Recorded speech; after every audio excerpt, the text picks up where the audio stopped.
I'm Nyesha McCauley, and you're watching AccessTV.org.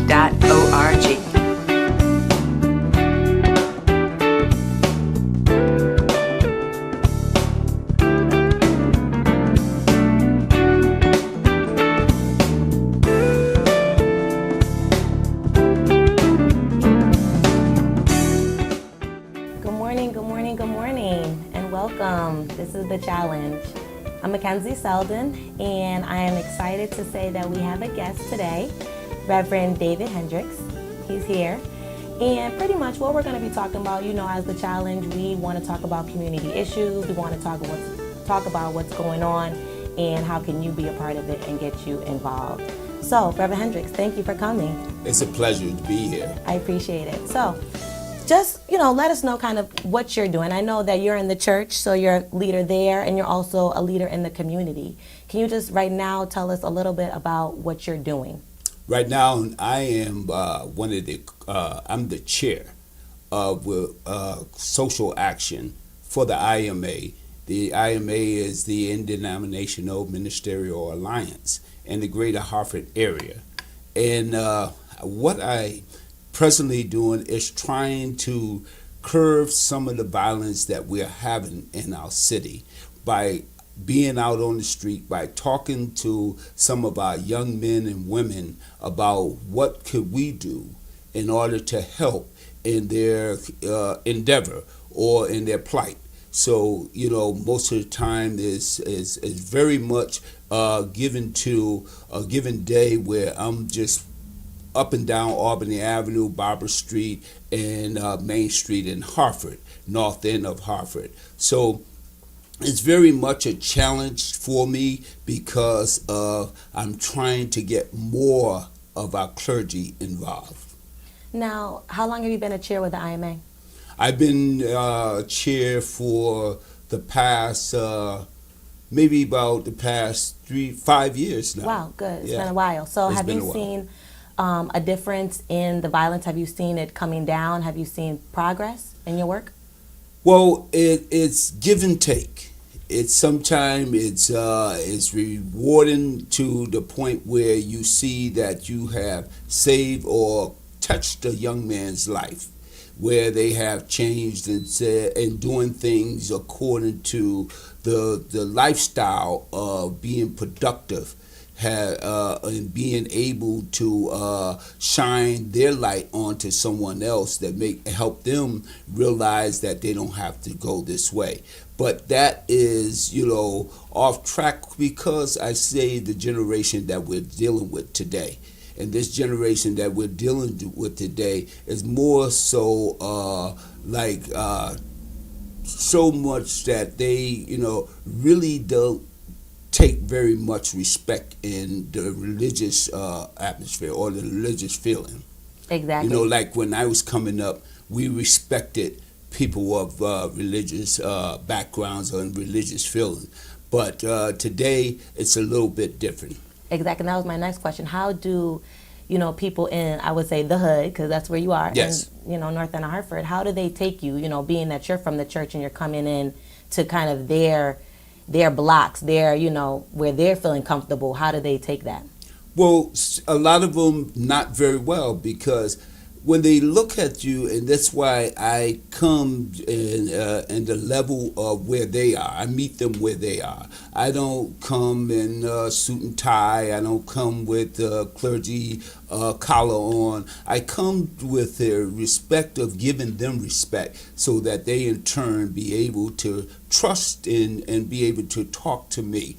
The way, I relate to them is right at the level they are. And I want them to know that I'm there not to chastise them, not to accuse or point fingers at them, but to help them through their troubles. And I agree, that's probably the best way to, gain somebody's respect and their just, interest in what you have to say for them to even listen. Yes. Now, you were saying also that you're trying to get more clergy to do what you're doing. What do you think is stopping them?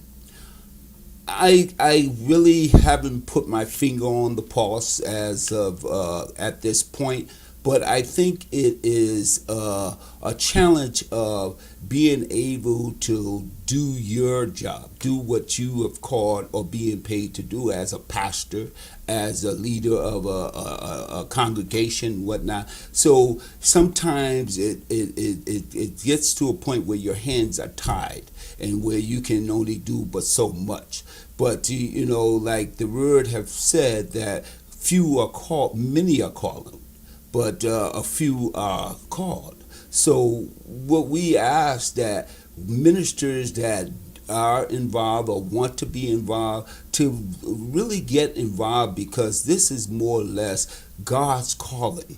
His great commandment was for us to be able to go into the community, go into the streets, the highways, and the byways, and do the will of bringing souls to Christ. So we must do that out of the respect of knowing that God has called us to do this. So when I plead to clergy, that is something, is a mandate for them. It's not something that Reverend Hendricks is asking to do, but God has ordained us to do this. And if I remember correctly, Jesus was the one that was out in the streets. That's right. With the people that were downtrodden and impoverished and, full of disease and things like that. So I would think that that is the model and the role that you want to, follow. Also, tell us, Reverend Hendricks, if somebody wanted to be a part of this IMA, would they have to be part of the clergy, or can they, volunteer themselves? They're a regular person. They want to see, a betterment within their community. Can they come and volunteer? Yes, we have a place within that, and what we like to do is like more or less affiliate with churches, because it is an ordained of clergy being able to be leaders, to be able to bring some clarity in the direction that God wants us to go. But if there's some laity that's interested in being involved in such thing, it's room for that, because working together hand in hand makes it more strong, makes it more vibrant, and makes people understand that it's not about just clergy. Like I always said, God calls all of us to do His will. And if that is the case, then it doesn't matter if you're clergy or you're laity. You are called to do the will of God, and that is to bring lives to Christ to be saved. So it doesn't matter if you're clergy or not. I think what your question is, yes, laity is welcome. So anyone is. Yes. Now, this is a 24/7 type of responsibility, pretty much, because things that are going on are not going to be stopping. They're not going to just one day disappear. What type of programs, what type of, I would say, community events do you have coming up right now, if any places that people can find you, if not soon, to see, to bring people to you? We, and I say we have a couple of clergy men that's working right now with another group called We Works. Okay. Reverend Henry Brown, Reverend Sam Saylor, myself, and Reverend, I can't think of his name right now. No, I'm very sorry, apologize for that. But we have put together a clergy group, and any clergy members that want to be a part of us. We just did a 100-man march in Hartford here. Wow. And to Friday, this coming Friday evening, we're on the community center. Stewart and our state representative just retired. I can't think of her name. But we're gonna put on Martin Street. We're gonna put on a hot dog and a little hot dog and conversation feast on Martin Street this coming Friday. So tomorrow? Yes. Okay, wonderful. At 7:00. So we are asked in the community to come out and be with us on that day so we can talk and gather. It's more than just, being out there telling people what they don't need to do, but try to fellowship with them. Exactly. And be able to get involved in conversation and hearing from them.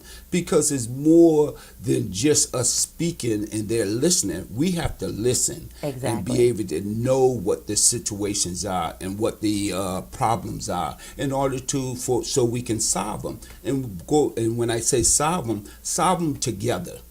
Not like we have the big eyes and making them having the little T's. We have the little U's. We have to solve these things together in order to break the ice in the situation that is going. Because just through conversation, just through having meetings and whatnot, it's not enough. We have to get involved. Boots on the ground.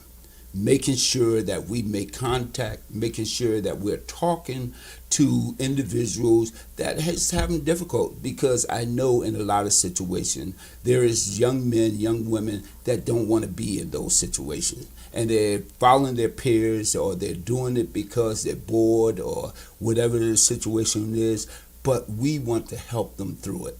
It's by working together. And you said that perfect, Reverend Hendricks. We have to solve the problems together. That is the start, and that started by having, like you said, a conversation. In a conversation, it's a give and take. You have to talk, and they have to listen, and they need to talk, and you need to listen. And through that, you're right, we will find the solutions, but it has to be a joint effort. No one person is bigger than the other, and it's only going to come together once we figure out what people really need. And like you said, you have to have that through fellowship. That's how you build those relationships with people. That's how you said, people that want to get out of their situations but might not know how to, they can feel comfortable to know, now I have somebody that, cares about me, is empathetic to what's going on with me, and now I can go and talk to them about what I can do to get out of that situation, because maybe they know. Sometimes it's just a person not knowing who to talk to. That's right. They don't know who to go to find out about school, to find out about assistance, whatever it may be. I have a drug problem, I don't even know who to go to. It's just finding that person. Or I have a domestic abuse problem at home, I don't know who to go talk to. And I'm glad that you and others are out there and facilitating those conversations and facilitating those means. Also, tell me, Reverend Hendricks, with your second program, your organization it's called Watch Out? No, We Works. We Works. Now, with We Works, where are they located? We Works is located out of the Stewart Center on Martin Street. Okay. We are located there, and we're working with that neighborhood between Barber and Martin Street, and then we go branch out to other areas, Westland Street, Albany Avenue, and Capon Street, on down the line. And we're trying to work with young men, young women, just going out there, just seeing a young man standing on the corner, to ask him questions of what is it that he's doing, or what can we do to help him progress or get in a better situation than he's in. It may be a young man that's have a family and want to be supportive of his family but can't get a job. Which is very hard, which is a lot of people out there. Exactly. And one of the things that we run into is a lot of them have this stigma of can't get education or don't have an education in order to get a job. So what they retrieve to is something illegal. Exactly. Something not to the better of their lives, or the way that their life should be.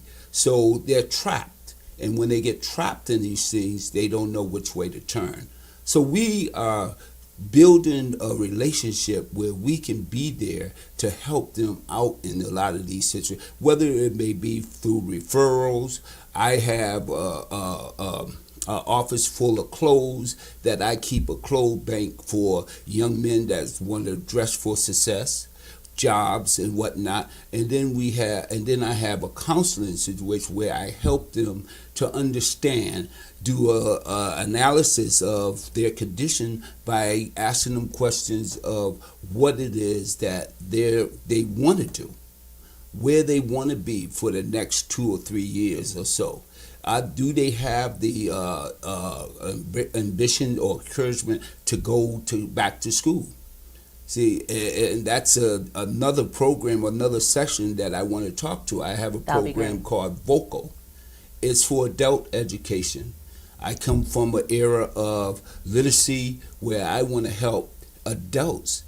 See, it has to start at home. It does. But if our adults at home or our parents at home are not educated enough to help their children, then they just turn their backs on or ignore their situation and try to do what they can to help them, nourishment or help them survive in that way. Exactly. But we need to be able to understand that we too need to be educated. We do, exactly. And, as parents, we have to nourish our children in not only their essential needs, food and clothing, but also their minds. Yes. So definitely, Dave, I would love to have you come back and talk about that. You're doing great works. Yes. God bless you, and I'm blessed the work that you're doing because it's really needed out here. So tomorrow, you said on Martin Street, 7 o'clock, fellowship and hot dogs. Yeah. Get the conversation started. If you know anyone, yourself, or anybody else that would love to be a part of that, please go down and support. The conversation needs to be had. That's all our time for today. Thank you again, Reverend Hendricks. Thank you, viewers, for tuning in to the challenge. I'm McKenzie Seldon. I'll be back again next week with my host, Russell. We'll see you then. Take care. God bless.